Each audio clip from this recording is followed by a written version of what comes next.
This program is provided by Universal Genesis. Welcome back to the Deep Dive. Today, we are going to play a game. Oh, a game. I'm in. I want you to picture a high-stakes game show, or maybe a really tense, dusty courtroom, somewhere in the 18th century. Okay. But instead of judging criminals or trivia buffs, we are judging the heavyweights of the modern era. We are sorting the greatest minds in human history. It's a bit of a gauntlet, isn't it? I mean, we are looking at the architects of the modern world. Oh, Donald. Descartes, Spinoza, Kant, Hegel. These are the people who essentially built the operating system for how we think today. Exactly. And we're calling this the Philosopher's Sorting Hat.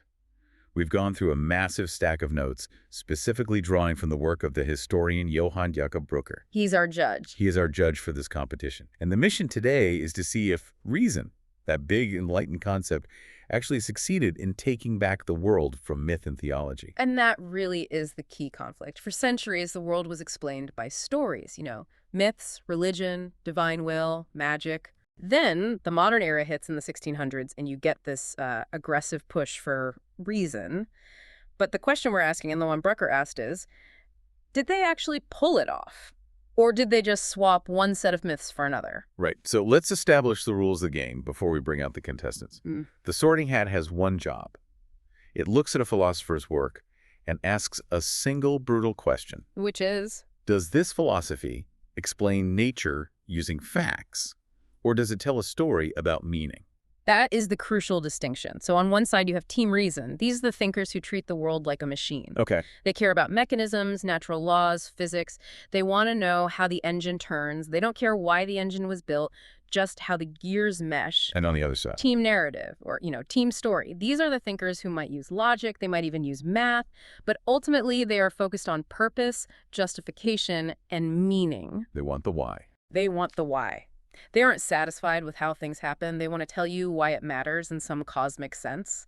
They are essentially writing fan fiction for the universe. Fan fiction for the universe. I love that. So we are starting in the 1600s, moving through to the 1800s. We have 10 philosophers lined up. And I think a lot of people might be surprised where some of these big names land. Oh, absolutely. It is not a straight line of progress. It is a messy, fascinating tug of war. Let's get into it. Round 1, the rise of the machine. We kick off with a man who usually starts every Philosophy 101 class, René Descartes. The Frenchman himself, the father of modern philosophy. Now, when I look at the notes here, my instinct, and I think most people's instinct, is to put him on team narrative. Sure. I mean, his most famous quote is, "I think, therefore I am." He talks about the soul. He offers proofs for the existence of God.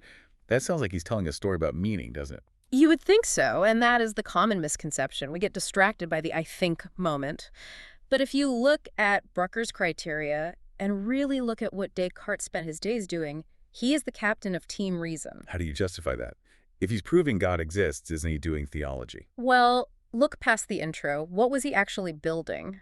Descartes looked at the physical world, animals, plants, stars, the human body, and he said, this is a machine. He stripped away the magic. Completely. He stripped away the spirits and essences that medieval philosophy loved.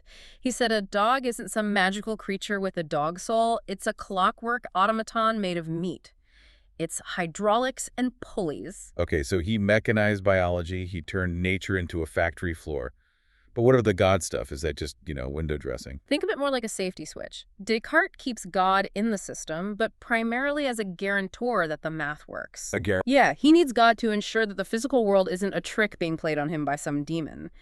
But once that is established, he ignores theology completely. He spends his time on optics, geometry, physics. He isn't doing theology. He is building a mechanical universe. So he builds a machine, and God is just the guy who plugs it into the wall to make sure the lights turn on. Essentially. God is the power source, not the story.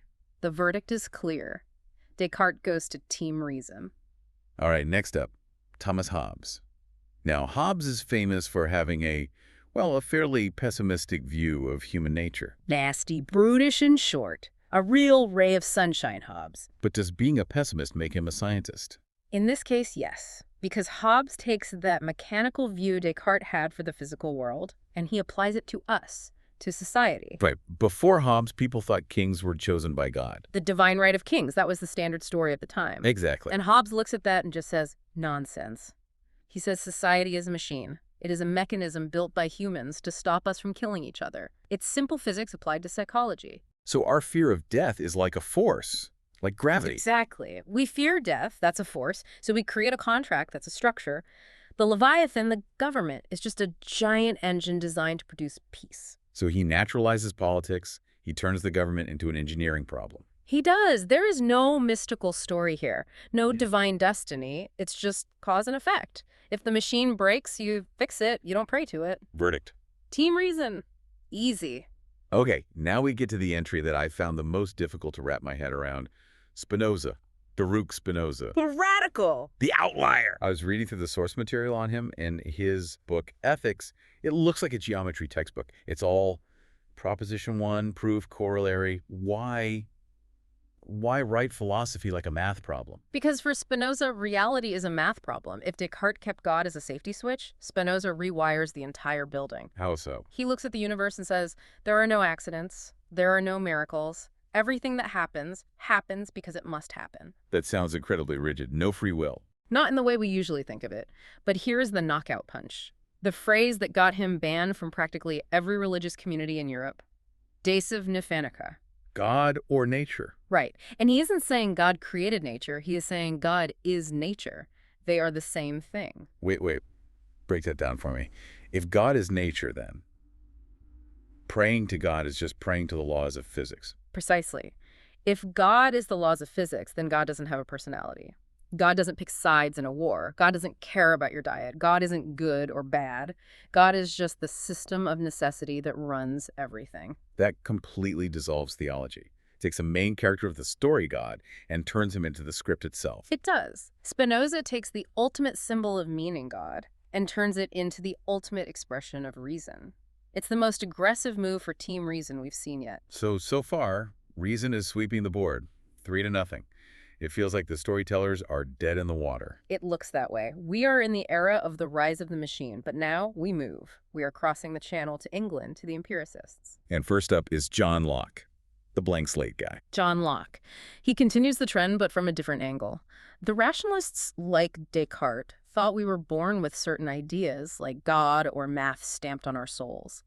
Locke says no. He argues that reason is formed by experience. Exactly. It isn't a magical candle lit by God inside our heads. It's formed entirely by experience. Everything we know comes from what we see, hear, and touch. So he pulls reason down from the heavens and grounds it. He does. He's cutting the cords to divine inspiration. It's a very practical, very earthly approach. That sounds like a solid vote for team reason. It's very scientific. Show me the data. It is. Locke is firmly on the side of explaining mechanisms. But here is where the cracks start to show. Here comes the first slip. Uh-oh. Who drops the ball? Leibniz, Gottfried Wilhelm Leibniz. Now, hold on. Leibniz is a genius mathematician. He invented calculus. He invented binary code. Surely the guy who invented the language of computers is on team reason. You would think so. And technically, he is brilliant. But listen to how he talks about the universe. He argues that this world, the one we are living in, is designed to be the best of all possible worlds. Best of all possible worlds. I've heard that. It sounds, well, looking at the news, it sounds a bit delusional. Yeah. But also optimistic. It is optimistic, and that is exactly the problem for our sorting hat.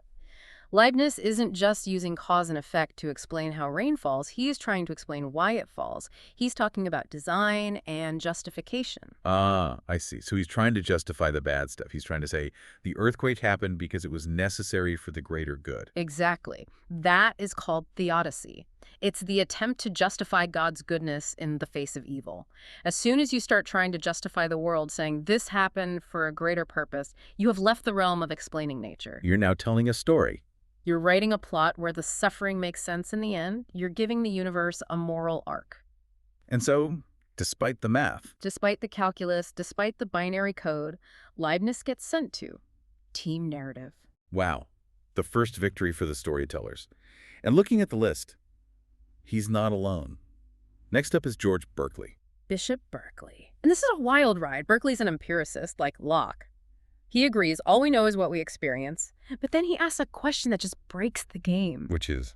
If all I know is my experience of the table, how do I know the actual table exists? He denies that physical stuff exists. Okay. That seems counterintuitive. He does. He says matter is a myth. There's only perception.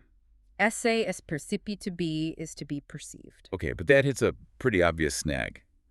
If I leave the room and no one is there to perceive the table, does the table disappear? That's the classic question. And if it disappears, the world would be chaos. It would be glitching in and out of existence constantly. So how does he fix it? He claims that the world persists because there is a constant perceiver. God. Exactly. God is the constant backup drive. God is the server that keeps the simulation running so the table doesn't glitch out when you turn your back. That is clever, but it feels like a cheat code. It is a total cheat code. He uses the rigorous logic of empiricism to loop right back to theology. He is proving that we are living in God's mind. That is definitely team narrative. So we are seeing a comeback. Reason started strong, but the storytellers are fighting back using reason's own tools. They're using logic to prove magic, which sets the stage for the ultimate showdown. The man who breaks everything. David Hume. The ultimate skeptic. I love Hume. In the notes, he comes across as the guy at the party who just keeps asking, but how do you know that? Until everyone gets annoyed and leaves. That is a very fair description. Hume looks at all these previous arguments, Descartes' self, Spinoza's necessity, Locke's experience, and he takes a sledgehammer to them. What specifically does he destroy? He destroys the glue holding the picture together. He goes after causality. Causality, like cause and effect. Yes. He argues that we don't actually see causes. You see one billiard ball hit another, and then you see the second one move, but you don't see the force or the law that connects them. You just see event A, then event B. That's it. He says it's just a habit of our minds. We see the sun rise every day, so we expect it to rise tomorrow. But we can't prove, logically, that it must rise. That is terrifyingly unstable. It is. He strips away the certainty. He even strips away the self. He says, when you look inside, you don't find a soul. You just find a bundle of thoughts and feelings passing by. And where does that leave God? Nowhere. For Hume, God is unprovable, unobservable, and honestly unnecessary for his explanation of how the mind works. He doesn't scream, God is dead. He just politely asks God to leave the stage because there's nothing for him to do. The verdict. Team reason, the purest form we've seen yet. Hume says the world is explainable as a series of events, but it is not justifiable. There is no grand plan. There is just stuff happening. Wow. So Hume clears the board. But we have a bit of a technical issue here with our judge, right? We do. A historical technicality.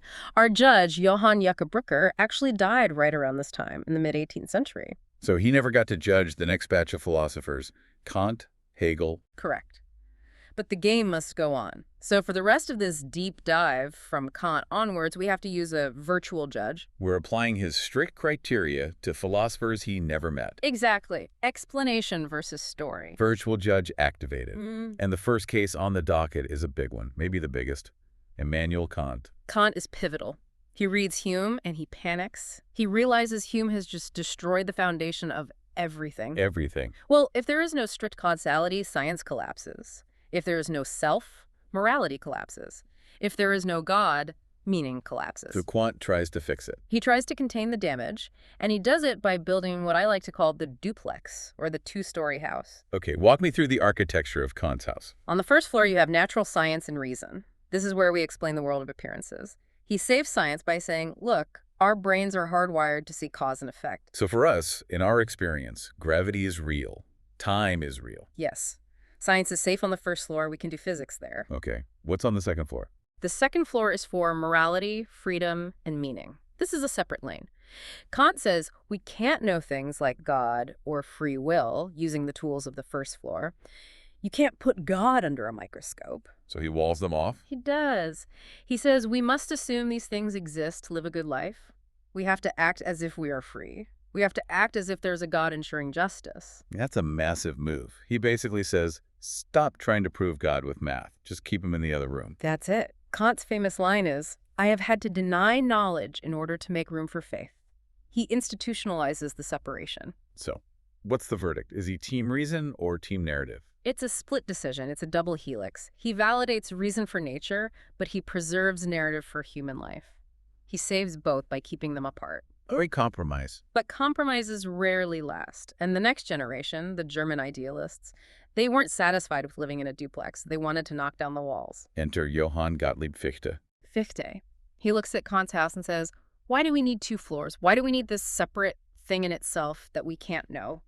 He decides to unify everything. And how does he do that? By building an empire of the self. Fichte argues that the world isn't just given to us. It is constructed by the ego, the I. Wait, this sounds like we are drifting back into Matrix territory. Is he saying the world is just a projection of my own mind? In a sense, yes. He argues that the non-ego, the physical world, is posited by the ego to give itself something to strive against. We create obstacles so we can overcome them. So natural laws aren't just out there, they're products of the self. Pretty much. They are results of the ego's activity. Philosophy stops being an explanation of nature and becomes a creation myth of the world. That sounds remarkably like theology. It is, but it's internalized. Instead of God creating the world from the outside, the ego creates the world from the inside.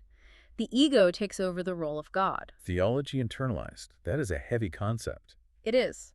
And the verdict. Team narrative. Reason has been hijacked to tell a story about the self. And finally, we reach the heavyweight champion of this style. The man who takes Fichte's idea and scales it up to the entire universe. Hegel. Hegel. He looks at Fichte's ego and says, that's too small. He expands it to history with a capital H or Geist spirit. This is where it gets really interesting. Hegel basically says the whole of history is a story. He says reason runs through history. History isn't just one damn thing after another, isn't random. It unfolds inevitably. It has a direction. It has a goal. It's marching toward freedom. Exactly. And philosophy's job becomes assigning meaning to world history. He looks at wars, revolutions, empires, and he says this is all part of the plan. This is the spirit becoming aware of itself. That is incredibly seductive. It makes everything meaningful. Even the bad stuff becomes part of the plot. It is the ultimate seduction. It lets you look at chaos and see order. And where is God in this? God isn't denied. God is internalized into the historical process itself. God is the unfolding of history. So if we look at our sorting hat rule, Hegel is explaining the world, sure, but he's explaining it entirely as a story of meaning. It is the ultimate form of narrative. He took reason, the tool used to dismantle myths, and used it to build the biggest myth of all, the myth of progress. Team narrative takes the final round. They do, and in a way, they win the game. So let's zoom out. What does this all mean? We started the modern era with Descartes and Spinoza leading a massive counterattack by reason. A full-on assault. They wanted to strip the world of myth. They wanted a machine. And they succeeded for a while. They built a mechanical universe. They kicked God upstairs or turned him into an equation. But it couldn't last. With the German idealists, the story snuck back in. It's the twist ending. Reason won the battle against the old religious myths, Zeus, miracles, angels. But the human need for meaning was too strong. It was. So to survive, reason had to swallow story inside itself. By the time we get to Hegel, reason and story have completely merged. It is fascinating to think about. We usually think of modernity as science defeating story. We think we live in this disenchanted world. But looking at this list, did we actually get rid of the myths? That is the provocative question, isn't it? Did we kill the old gods only to turn history and the self into our new gods? So we're just worshiping the same need for meaning, but dressed up in different, more academic vocabulary. We traded priests for professors, but we are still looking for salvation, a rebranding exercise for the ages. So here's a thought for you to take with you today. In your own life, when you are trying to understand something, a relationship breakup, a career move, a crazy news event, ask yourself the sorting hat question. Are you explaining it? Are you looking at the mechanism, the cause and effect, the cold hard facts? Or are you justifying it? Are you writing a story where you are the protagonist, where there is a reason for the suffering and a narrative arc that leads to redemption? Because we all want to be on team reason, but most of us live our lives on team narrative. The sorting hat is always watching. Thanks for listening to The Deep Dive. We'll see you next time. This program is provided by Universal Genesis.